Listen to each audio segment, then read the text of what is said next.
గం గణపతియే నమః. అందరికీ నమస్కారం. పంచామృతం ఆస్ట్రో న్యూమరిక్స్ ఛానల్కు స్వాగతం. వైశాఖ పురాణం 5వ అధ్యాయం. నారాయణం నమస్కృత్య నరం చైవ నరోత్తమం దేవీం సరస్వతీం వ్యాసం తతో జయముదీరయేత్. వైశాఖ మాస విశిష్టత. నారదుని మాటలను విని అంబరీష మహారాజు నారదునితో ఇట్లనెను: వైశాఖ మాసము ఇతర మాసముల కంటే తప్పో ధర్మాదుల కంటే అధికము ఉత్తమము అని చెప్పిన మాట నాకు సరిగ్గా అర్థం కాలేదు. ఏ కారణం వలన వైశాఖము అన్నింటికంటే ఉత్తమమైనదో వివరింపగోరుచున్నానని పలికెను. అప్పుడు నారదుడు ఇట్లు సమాధానమునిచ్చెను: మహారాజా, శ్రద్ధగా వినుము. కల్పాంతకాలమున సృష్టి అంతమగు సమయమున దేవతలకును ప్రభువైన శేషసాయియగు శ్రీ మహావిష్ణువు లోకములన్నింటినీ తన ఉదరమున నిలుపుకొని ప్రళయకాల సముద్రమున శయనించి ఉండెను. జీవరూపమున అనేకత్వమునందిన తన మహిమను తనయందే ఉపసంహరించుకొని ఉండెను. నిద్రాంతమున వేదములు శ్రీ మహావిష్ణువును మేల్కొలిపినవి. దయానిధియగు శ్రీమన్నారాయణుడు శృతి ప్రబోధమున మేల్కొని తన ఉదరముయందున్న సర్వజీవలోకములకును రక్షింపనెంచెను. తన ఉదరమున విలీనమయ్యున్న ప్రాణికోటికి తగిన కర్మ ఫలప్రాప్తికై సృష్టిని ప్రారంభింపవలెనను కోరిక కలుగగానే సర్వలోకాశ్రయమైన సువర్ణ పద్మము ఆయన నాభి నుండి వెలువడెను. విరాట్ పురుషునకు చెందినవాడగు బ్రహ్మను పురుషనామముతో సృష్టించెను. వానితో పాటు 14 భువనములను కూడా సృష్టించెను. భిన్న విభిన్నములగు కర్మలను ఆశ్రయించిన వివిధ ప్రాణులను, వారి కర్మ ఫలానుకూలములుగా త్రిగుణములను, ప్రకృతిని, మర్యాదలను, రాజులను, వర్ణాశ్రమ విభాగములను, ధర్మ విధానమును సృజించెను. పరమేశ్వరుడగు శ్రీమన్నారాయణుడు తన ఆజ్ఞారూపములుగా చతుర్వేదములను, తంత్రములను, సంహితలను, స్మృతులను, పురాణేతిహాసములను ధర్మరక్షణకై సృష్టించెను. వీటిని ప్రవర్తింపచేయుటకై ఋషులను కూడా సృష్టించెను. ఋషులు ఆచరించి ప్రచారము చేసిన వర్ణాశ్రమ ధర్మములను తమకు తగినట్లుగా ప్రజలు ఆచరించుచు శ్రీ మహావిష్ణువునకు సంతోషము కలుగునట్లుగా ప్రవర్తించుచుండిరి. సర్వోత్తమములకు తమ తమ వర్ణాశ్రమ ధర్మములను ఆచరించు ప్రజలను, వారి ధర్మాసక్తిని, ధర్మాచరణమును తాను స్వయంగా చూడవలనని భగవంతుడు తలచెను. అప్పుడు ఈ విధముగా ఆలోచించెను: తాను సృష్టించిన వర్షాకాలము వర్షముల వలన బాధలుండిటిచే పీడితులకు ప్రజలు ధర్మాచరణము సరిగ్గా చేయలేరు. అట్టి వారిని చూచిన తనకు తృప్తి కలగదు. సరికదా, కోపము కూడా రావచ్చు. కావున వర్షాకాలమున ప్రజల ధర్మ ప్రవర్తనను పరిశీలించుట తగదు. శరత్కాలమున వారి కృషి వ్యవసాయము పూర్తి కాదు. కొందరు అప్పుడే పండిన పండ్లను తినుచూ ఉందురు. నేత్రవ్యాధులు, చలి మున్నగు వానిచే పీడింపబడుదురు. ఇట్టి పరిస్థితిలో వారి ధార్మిక ప్రవృత్తిని పరిశీలింపచూచుట ఉచితము కాదు. వ్యగ్రులై ఏకాగ్రత లేని వారిని చూచినచో నాకేమి సంతోషము కలుగును? హేమంత ఋతువున చలి మిక్కుటముగా ఉండుటచే జనులు ప్రాతకాలమున లేచి సూర్యోదయమునకు ముందుగా లేచి స్నానాధికములను ముగించుకొని జాలరు. చలిగాలికి చిక్కి ప్రాతకాలమున లేవని వారిని చూచినంతనే నాకు మిక్కిలి కోపము వచ్చును. నేను సృష్టించిన ప్రజలపై నాకు కోపము వచ్చినా వారికి శ్రేయస్కరం కాదు. శిశిర ఋతువున ప్రజలను చూడబోయినచో ఎట్లుండును? చలి మిక్కుటంగా ఉండును. ఆ కాలమున ప్రజలు సూర్యోదయమునకు ముందుగా లేవలేరు. ఆ కాలమున తమకు కావలసిన ఆహారమును వండుకొనుటకు సోమరులై పండిన పండ్లను తినుచుందురు. అనగా సులభముగా లభ్యములకు ఆహారములకు ఇష్టపడుచుందురు. చలికి భయపడి స్నానమునే మానివేయి స్వభావము కలిగి ఉందురు. స్నాన విముఖులైన వారు చేయగలిగిన సభక్తికరమైన కర్మకలాపమెట్లుండును? ఈ విధంగా చూచినచో వర్షాకాలము నుండి శిశిరము వరకు ఉండు కాలమున వివిధములైన ప్రాక్తన కర్మలకు లోబడిన ప్రకృతి వివశులైన ప్రజల నుండి భక్తిపూర్వక కర్మ ధర్మానుష్ఠానమును ఆశింపరాదు. వసంతకాలము స్నానదానములకు, యాగభోగములకు, బహువిధ ధర్మానుష్ఠానమునకును అనుకూలమైన కాలము. మరియు ప్రాణధారులకు ఆవశ్యకములకు ఆహార పదార్థములు సులభంగా లభ్యములగును. సులభమైన ఏ వస్తువు చేతనైనను తృప్తి పొందవచ్చు.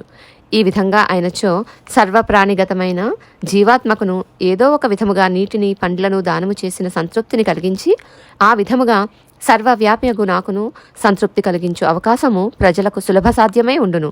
కర్మిష్ఠులకు భక్తులెల్లప్పుడూ కర్మపరాయణులై ధర్మవ్రతమును ఆచరించుదురు. అది చేయలేని వారికి వసంతకాలము కర్మ ధర్మానుష్ఠానములకు తగినది. వసంతకాలమున సర్వ వస్తువులను సులభ సాధ్యములగుటచే ధర్మకర్మల అనుష్ఠానము దాన ధర్మ భోగములకు యుక్తమైన కాలము. నిర్ధనులు, అంగవైకల్యము కలవారు, మహాత్ములు మున్నగు సర్వజనులకును నీరు మొదలగు సర్వ పదార్థములు సులభములగును. దాన ధర్మాదులకు ప్రజలు కష్టపడనక్కర్లేదు. పత్రము, పుష్పము, ఫలము, జలము, శాఖము, పుష్పమాల, తాంబూలము, చందనము, పాద ప్రక్షాళనము వీటిని దానము చేయవచ్చు. దానము చేయునప్పుడు వినయము, భక్తి మున్నగు గుణములు ఉండవలేను. దానము పుచ్చుకొను వ్యక్తి సాక్షాత్తు శ్రీ మహావిష్ణువు అనే భక్తి భావన ముఖ్యము. అట్టి భావనలనే విలువ కట్టరానంత పుణ్యములను ఇస్తుంది అని భక్త సులభుడు దయాశాలి అయినట్టి శ్రీ మహావిష్ణువు ఆలోచించి శ్రీ మహాలక్ష్మితో కలిసి లోక సంచారమునికై బయలుదేరను. పుష్ప ఫల పూర్ణములగు అడవులను, పర్వతములను, లతాతరువులను, జలపూర్ణములైన నిర్మల ప్రవాహము కల నదులను, తుష్టి పుష్టి కల ప్రజలను చూచును. ఉత్తమములగు మునుల ఆశ్రమములను, అందున్న ధర్మ కర్మానుష్ఠాన పరులగు మునులను, వనగ్రామ నగరవాసులై భక్తియుక్తులైన జనులను, పవిత్రతను అందమును కలిగించు ముగ్గులు మున్నగు వానితో నొప్పు ఇండ్ల ముంగిళ్లను, ఫల పుష్పాదులతో వ్రతములనాచరించు భక్తులతో నిండి సందడిగా ఉన్న తోటలను శ్రీ మహావిష్ణువు లక్ష్మీ సమేతుడై తిలకించును. భక్తియుక్తులై వినయాది గుణములతో వ్రతములను ఆచరించు యథాశక్తిగా దాన ధర్మములను చేయుచు అతిథి అభ్యాగతులను ఆదరించు ధర్మాత్ములను, పుణ్యాత్ములను, కర్మపరాయణులను, మహాత్ములను అందరినీ చూచును. అభ్యాగతుడై అతిథి అయి బహురూపములలో వచ్చి ప్రజల ధర్మ కర్మానుష్ఠానములలో పాలు పంచుకొనును. సంప్రీతుడై అఖండ పుణ్యమును, అఖండ భోగభాగ్యములను, సర్వసంపదలను, తుదకు ముక్తిని స్వయముగా అడుగగానే వారి వారి భక్తియుక్తులకు, దాన ధర్మములకు, పూజాధికములకు సాఫల్యమును ఇచ్చి అనుగ్రహించును. దురాచారులు, సోమరులు మున్నగువారైనను సత్కర్మలను ఆచరించి యథాశక్తి దాన ధర్మములను చేసినచో వారి పాపములను నశింపచేసి పుణ్యమును లేక సుఖములను ఇచ్చును. అట్లు కాక దుష్టులై, సోమరులై నిర్లక్ష్యముగా ఉన్నచో ఎంతటి వారినైనను యథోచితముగా శిక్షించును. కావున సోదర మానవులారా, మనం ఎట్టివారమైనను మన శక్తి ఎట్టిదైనను నిశ్చలమైన భక్తితో శ్రీ మహావిష్ణువును ఆరాధించి యథాశక్తిగా దాన ధర్మములను ఆచరించి శ్రీ మహావిష్ణువు దయను పొందుట వలన మిక్కిలి శుభములు కలుగును. శ్రీ మహావిష్ణువును దయను పొందుట మన కర్తవ్యము. కావున చంచలమైన మనస్సును అదుపులో ఉంచుకొని యథాశక్తిగా పూజ, దాన ధర్మములను భక్తి వినయములతో, శ్రద్ధాసక్తులతో బలవంతముగా ఆయనను ఆచరించి శ్రీహరి అనుగ్రహమును పొందుటకు ప్రయత్నించుట మన ముఖ్య కర్తవ్యము, ధర్మము, బాధ్యత. ఇట్లు లోక సంచారము చేయు లక్ష్మీ సహితుడగు శ్రీ మహావిష్ణువును స్తుతించుచు సిద్ధులు, చారణులు, గంధర్వులు, సర్వదేవతలు కూడా వెన్నంటి ఉందురు.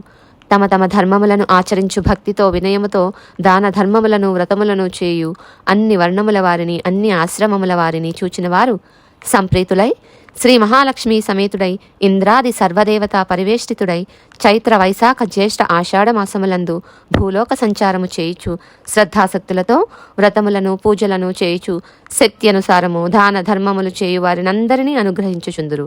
కోరికలను మించి వరములనిస్తురు. శ్రీహరి వైశాఖమున మత్తులై ప్రమత్తులై వ్రతాచరణమును, దాన ధర్మాధికములు లేని వారిని గమనించి వారిని రోగములు, విచారములు మున్నగు వానితో శిక్షించును. వైశాఖ మాసమున తనను కాని, పరమేశ్వరుని కాని, ఇతర దైవత్వములను కాని, సజ్జనులను కాని పూజించిన వీరందరి స్వరూపుడైన సర్వవ్యాపకుడైన తనను పూజించినట్లే అని తలచి సంతుష్టుడై వరములనిచ్చును. ఇతర మాసములందు వ్రతాధికములను ఆచరించితిమని తలచి వైశాఖ వ్రతమును మానిన వారిపై కోపించును. అనగా శ్రీ మహావిష్ణువు వైశాఖ వ్రతమును మానిన కర్మపరాయణులను కూడా శిక్షించును. వైశాఖ వ్రతము ఆచరించిన పాపాత్ములనైనను రక్షించును. అనగా వైశాఖ వ్రతము శ్రీ మహావిష్ణు ప్రీతికరమైన వ్రతము. ఈ వ్రతము ఆచరించుట వలన శ్రీ మహావిష్ణువు సర్వదేవతలు కూడా సంప్రీతులై వరములనిత్తురు.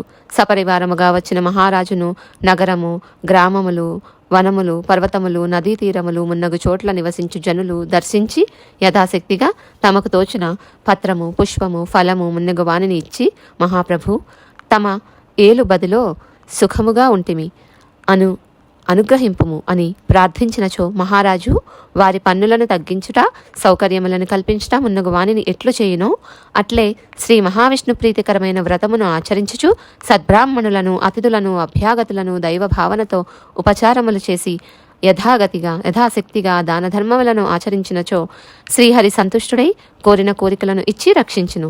పరివార దేవతలను శ్రీ మహావిష్ణువు అనుగ్రహమును పొందిన వారికి తామును యథోచితముగా వరములనిచ్చి రక్షింతురు. సపరివారముగా వచ్చిన మహారాజును దర్శింపక కానుకలను ఇయ్యక ఉన్నచో మహారాజు కుపితుడై శిక్షించును. పరివారమును యథాశక్తిగా ఎలా శిక్షింతురో అట్లే వైశాఖ మాస వ్రత సమయమున వ్రతములను ఆచరించి యథాశక్తిగా నెట్లు స్తుతించి ధ్యాన ధర్మములను చేయని దురాచారులను శ్రీ మహావిష్ణువు ఆయన పరివార దేవతలు యథోచితముగా అట్లునే శిక్షింతురు. కావున సర్వజనులు కూడా యథాశక్తిగా ఇట్లు వైశాఖ వ్రతమును ఆచరించి యథాశక్తిగా దాన ధర్మములను ఆచరించి దైవానుగ్రహము పొందుట మేలు. ఇది గమనింపదగిన ముఖ్య విషయము.